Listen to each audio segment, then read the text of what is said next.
Afternoon, everyone. Last night we were all Queenslanders, right across the country.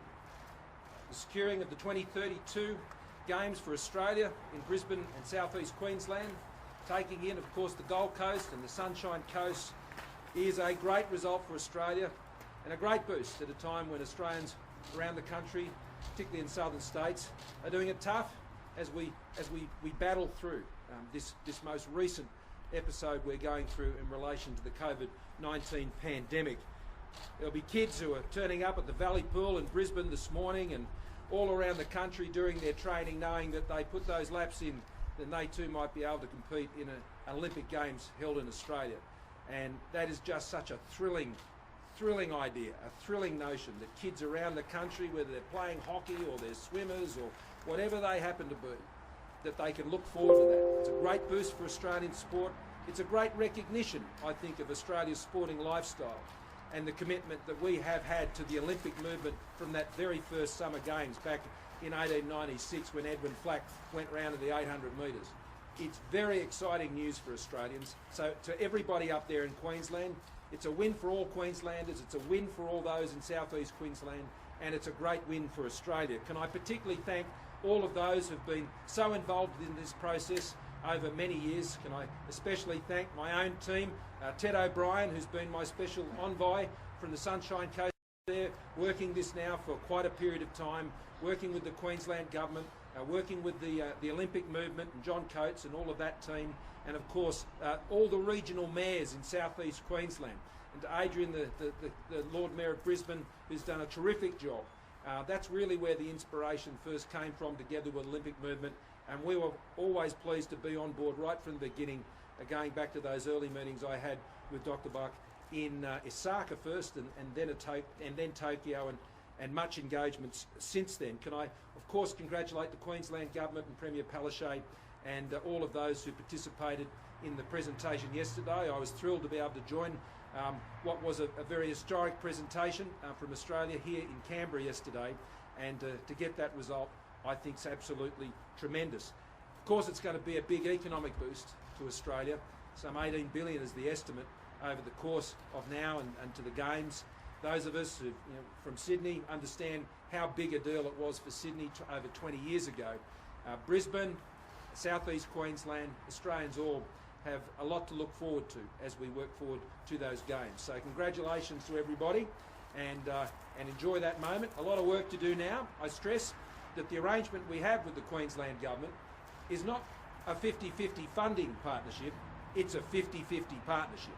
What that means is the decisions, the planning, the scoping of venues, the procurement, the contracts, the appointments, whether it's to the organising committee, the establishment of the coordination authority, all of that is a shared exercise. It's not just one state running a Games and sending us the bill. No. What we offered was to partner 100% and work shoulder to shoulder, share in those decisions, share in that planning, share in the contracting and the procurement, and that will be done hand in hand all the way from here to the 2032 Games. Now, that was a key factor in how we're able to secure those Games, because of not just the level of funding, but the partnership between the Commonwealth Government and the state government. Now, this is quite different to what occurred in the Sydney Olympics. In the Sydney Olympics, it was run by the New South Wales Government, basically pretty much paid for by the New South Wales Government, the Olympic Coordination Authority, SOCOG, all of that run by the New South Wales Government. This is a completely different model. This is a 50-50 model where the two come together.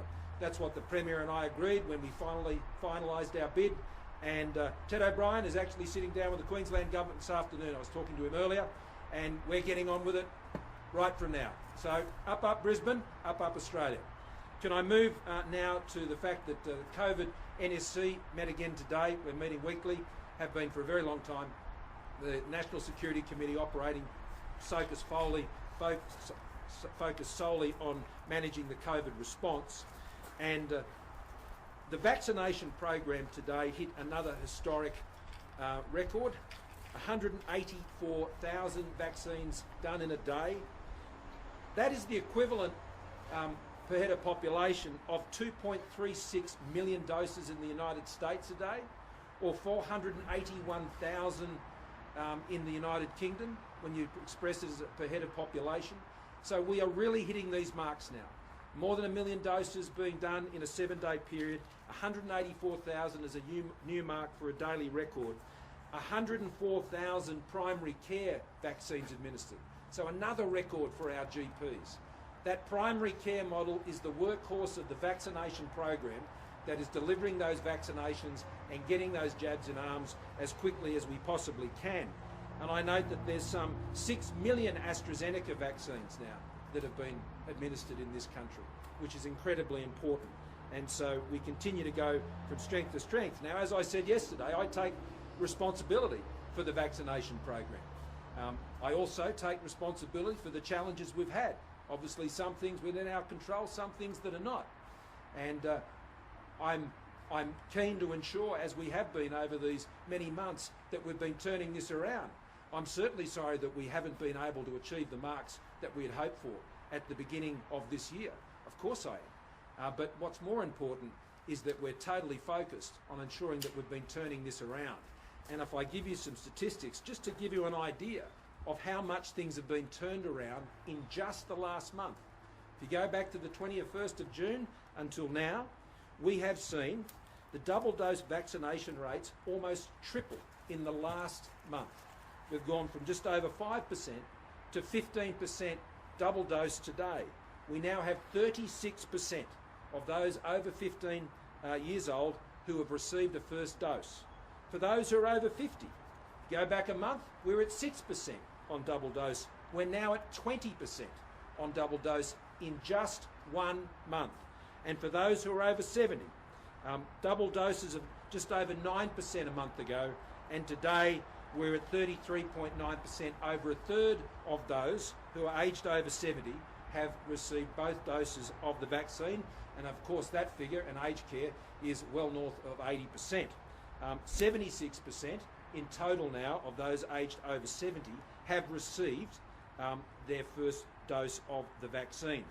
And so we will continue to press forward. I also note that since I made some remarks about the AZ being available right across the population for those who wish to go and see their GP, I made those comments on the 28th of June.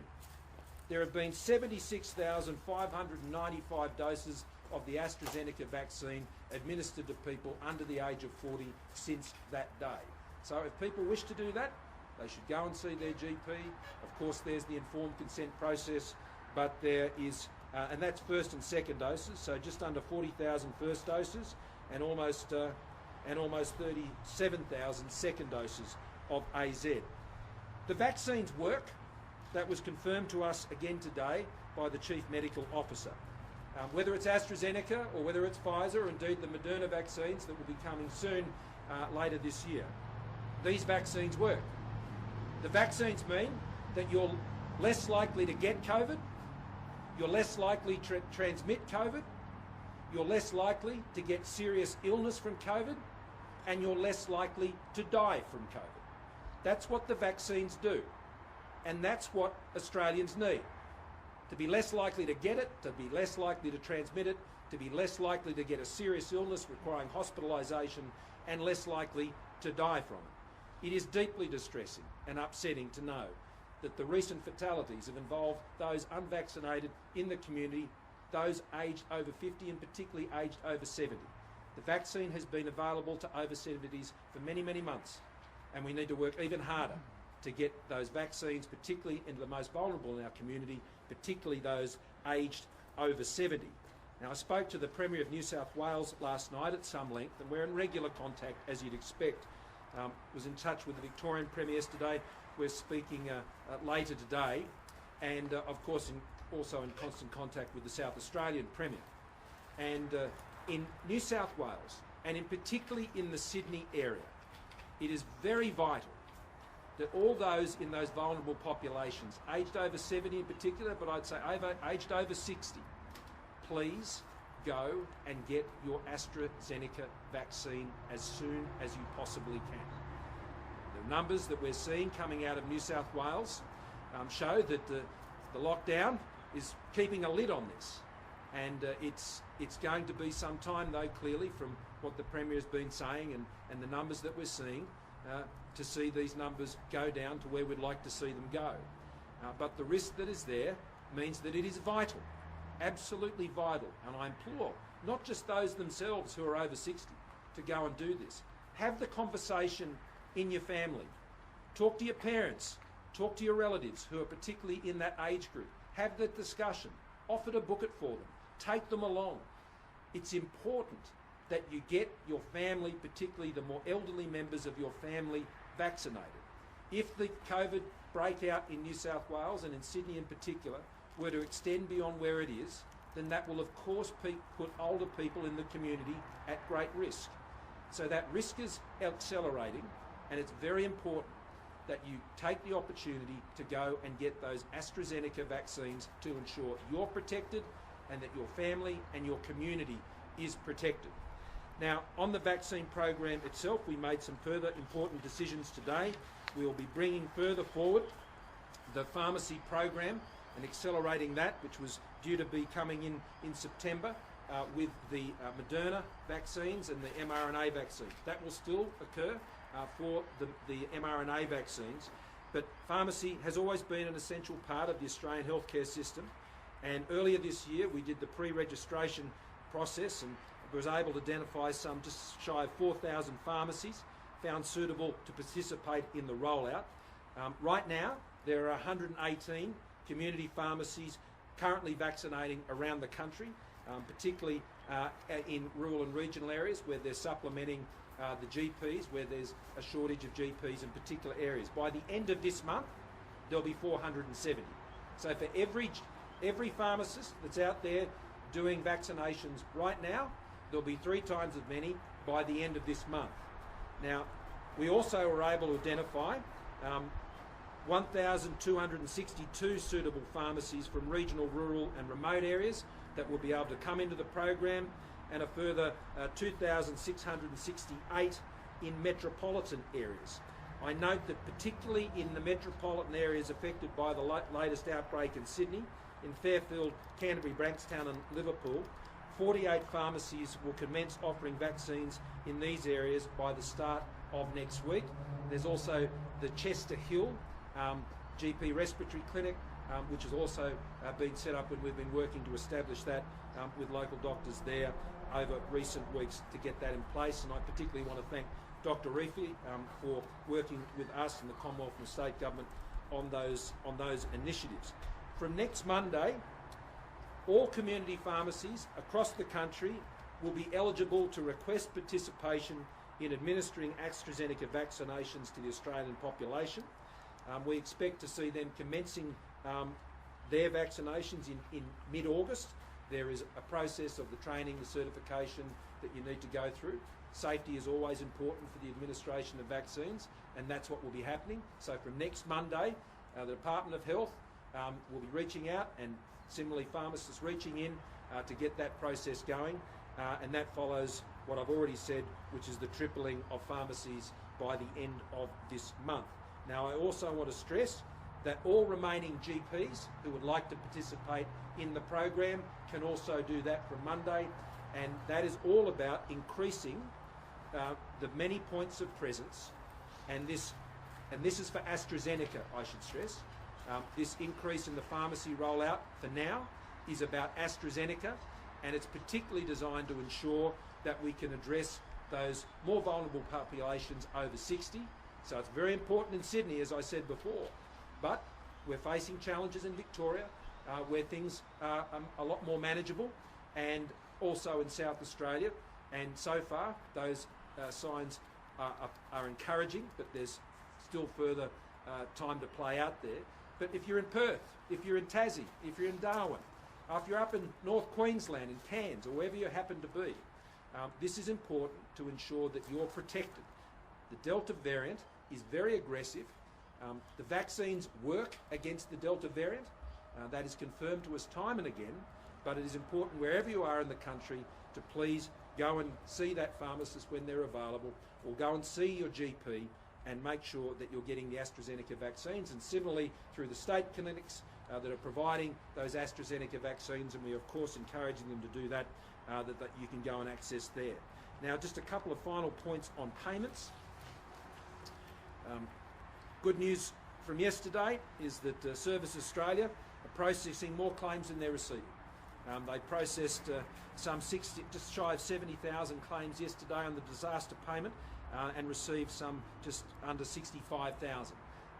They're making great progress. I want to thank all the people at Services Australia for the work that they're doing, those both on the phones and those working the online systems, which are proving to be very effective and are standing up. In total, $257 million, $238,500 has already gone out the door in New South Wales in response to some 518,399 claims. This is obviously a big demand on the system, but the system is meeting that demand and people are getting access to those payments, those $600 and those $375 payments. And again, I want to thank Service Australia for the great work they're doing. The call times are coming down, and also I'd note that from Friday, tomorrow, that's when Victorians can go online, and I encourage them to go online first. You have a CRN number with MyGov. That's the easiest way to do it. That's the fastest way to do it, and encourage you to use the online channels for those who have particular needs, those in cold communities, things like that, or need to discuss other elements of their support. Then the phone number, telephony offer is there for you as well. But please go to the online. Yesterday there was some 170. So far there's been 172,885 calls answered at Services Australia, and yesterday there was around 17,500. So they'll keep getting on with that job. We'll keep getting on with our job, and happy to take questions. Prime Minister, the advice at this stage has been that people aged under 60 should talk to their GPs about getting AstraZeneca. Yep. Does this announcement does it mean that pharmacists will only be giving the AstraZeneca vaccine to people aged over 60, or can they now have that conversation with their pharmacist? Well, if they wish to talk to a doctor, they should talk to the doctor, but and they should talk to their doctor to get that information that they need. But that's always up to the individual. Pharmacists will be able to give vaccines right across the population because the AstraZeneca vaccine is approved by the TGA for people above the age of 18. But there is an informed consent process, and pharmacists will follow the same informed consent process as a GP would follow. But we have provided, as you know, under Medicare, if people want to go and have a consultation with their GP, they may wish to go and do that, but then they may choose to go and see their pharmacists and get their vaccination that way. Or they may choose to go back to the same GP. It really is up to the individual as to how they wish to do that. Bringing in the pharmacists earlier than we'd planned, but mid-year was always an opportunity for us, means that we can get more horsepower behind the AstraZeneca vaccines, but particularly, as I think you've probably picked up, I'm concerned about ensuring that we get those over 70 in particular getting vaccinated. Now remember, you've got 3/4 have already had their first dose. So by particularly focusing on them, that means we can get to high levels of second dose vaccination amongst our over 70s population. That is also important about how we can get to the next step, because our most vulnerable populations' vaccination rates are very important in that process as well. The WA government is not making the AstraZeneca vaccine available to under 60s in its state-run clinics. Just to be clear, is it your preference that under 60s be offered AstraZeneca in the state-run clinics or not? Well, that's a decision for the state governments about what they're offering. I want to get AstraZeneca vaccines in people's arms to protect them, their families and their communities. That's what I want. I'm trying to lift the vaccination rate.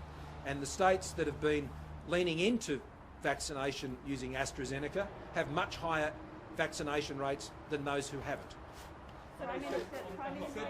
You said, Prime Minister. I'll come here first. Thanks, Prime Minister.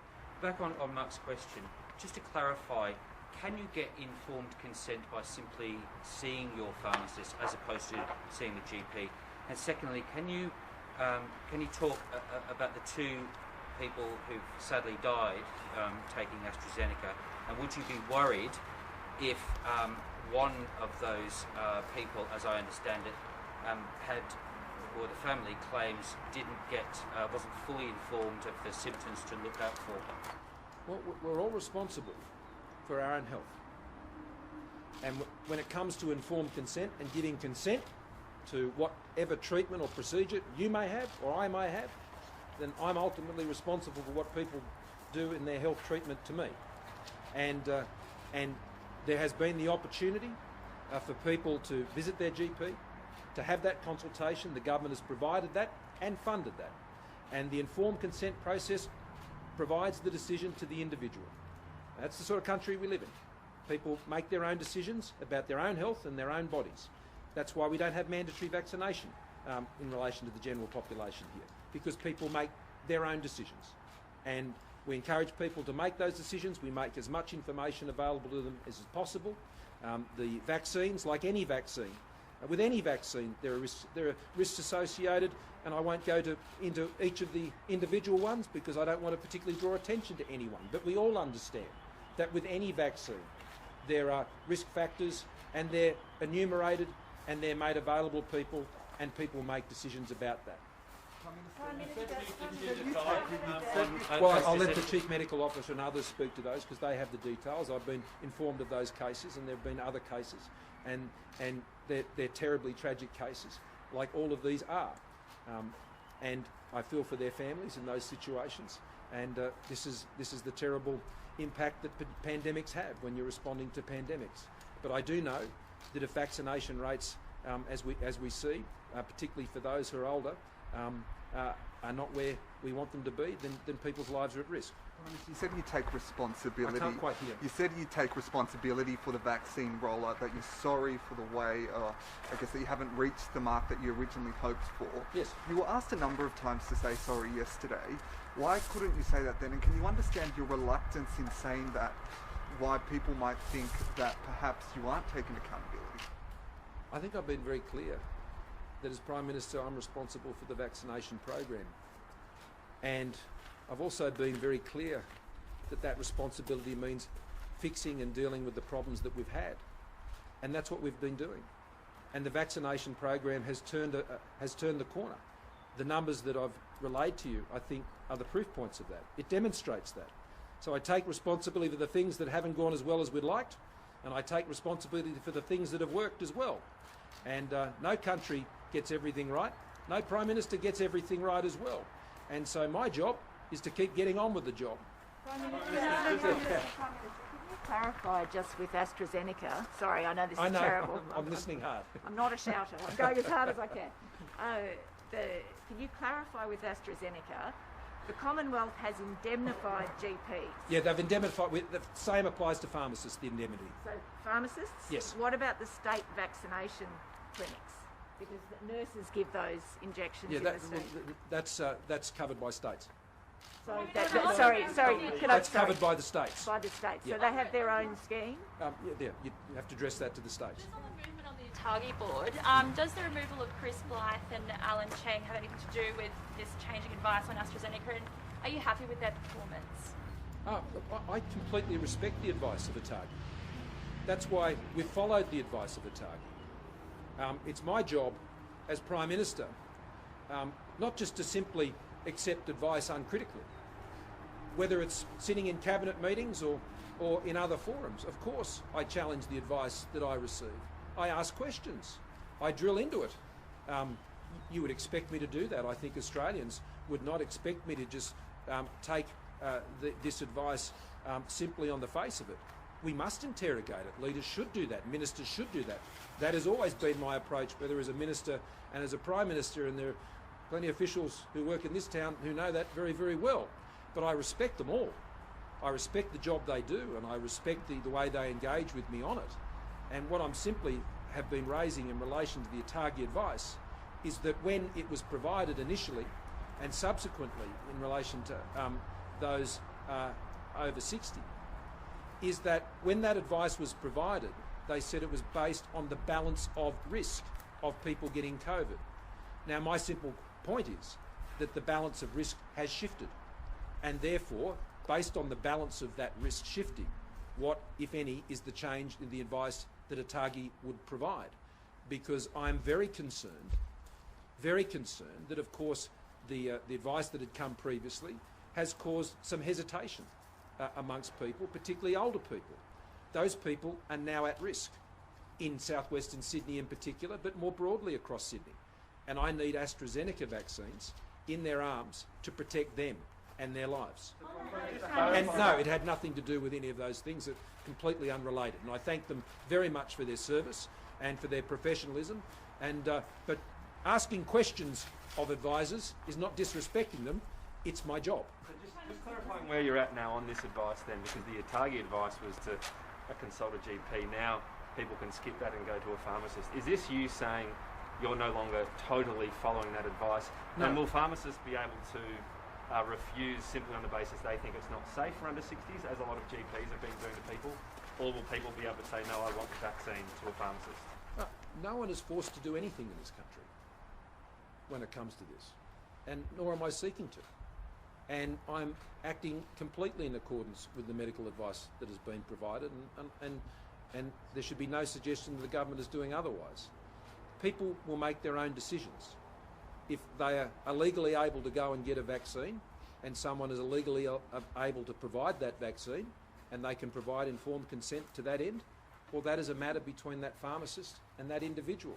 What the government has done is to support that ATAGI advice by making available through the Medicare system, by paying for them to be able to go and have that consultation with a GP. But what we each do with our own health is our responsibility. And how we seek to look after our own health is about decisions that we individually have to make. And we've facilitated people being able to get the information and advice that they need in order to make their own decisions. Yeah. Minister, on the Delta strain in New South Wales Health have hit every contact tracing target according to the national guidelines in terms of the time between testing. They're exceeding testing across the country. Yet the Delta strain is still escaping them. They're not able to suppress it. Correct. The transmission is occurring in places like supermarkets and pharmacies where people obviously have to continue to go to. Correct. Do we need to rethink how we deal with this Delta strain? If you have the gold standard contact tracers not being able to bring those numbers down? Well, that was exactly the point I was making yesterday. Exactly the point. The Delta strain is proving a much tougher combatant than the Alpha strain and other strains of COVID-19. And that's why right now, whether it's what they're doing in South Australia or in Victoria or what's been done in New South Wales, each of those jurisdictions, and I'm in constant contact with all of them, and we'll discuss this more tomorrow at National Cabinet, are looking to ways that we can be most effective in combating the Delta strain. Can I tell you, there's not a country in the world that's cracked it.